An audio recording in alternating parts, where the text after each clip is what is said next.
ସକାଳୁ ସକାଳୁ ଶିବଙ୍କ ମୁଣ୍ଡରେ ପାଣି ଢାଳି ସ୍ୱାମୀ ମୋର ଘରକୁ ଆସିଲେ ଫେରି। ସ୍ୱାମୀଙ୍କ ମୁଖମଣ୍ଡଳ ଦର୍ଶନ କରି ବାହାରିଲୁ ସପିଂ। କାହିଁକି ନା ଆଜି ମୁଁ ତାଙ୍କ ହିରୋ, ସେ ମୋ ହିରୋଇନ। ଆଲୋ ଇଏ କ'ଣ? ଇଏ କୋଉଠୁ ଆସିଲା? ଏ କଳା ହାଣ୍ଡିଆ ମେଘକୁ ଦେଖି ସାଥୀ ମୋର କହିଲେ ନା ଆଉ ଯାଇ ହବନି ଆଜି। ଧେତ୍, ଏତେ ଭଲସେ ବାହାରିଥିଲି, ସକାଳୁ ଆଜି କାହା ମୁହଁ ଚାହିଁଥିଲି? ସାଥୀ ମୁହଁଲ। ମୋ ମନ ଦୁଃଖ ଦେଖି ଜଗାତ ପ୍ରସାଦ ପଠେଇ ଦେଇଛି ମୋରି ପାଇଁକି। ପେଟେ ଖାଇଦେଇ ଭାବିଥିଲେ କି ଯିବି ଶୋଇ। ନାଇଁ, ଫ୍ଲାଇଟ୍ ଟାଇମ୍ ଲେଟ୍ ହେଲାଣି ବୋଲି ସେ ତରତର ହୋଇ ବାହାରିଲାଣି। ହେଲେ ଏଠି କ'ଣ ଝିଅ ଛାଡ଼ୁଛି, ତାଙ୍କୁ ଜାବୁଡ଼ି ଧରିଲାଣି। ଏତେ ତା ବାବାକୁ ଭଲ ପାଉଛି କାହିଁ କେଜାଣି।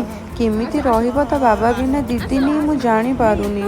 ମୋତେ ନେଲେନି ବୁଲେଇବାକୁ ବୋଲି ମୁଁ ମୋ ମନକୁ ବୁଝେଇଦେଲି, ଯଦି ସେ ଆଜି କାମରେ ନ ଯିବେ ଦିଲ୍ଲୀ, ତାହେଲେ ଆମେ ବସିକି କୋଉଠୁ ଖାଇବୁ ଭାତ ଡାଲି। କ'ଣ ସାଙ୍ଗମାନେ, ମୁଁ ଭୁଲ କହିଲି କି ଠିକ୍ କହିଲି? କମେଣ୍ଟ ବକ୍ସରେ ଜଣେଇଦେବେ ଖାଲି।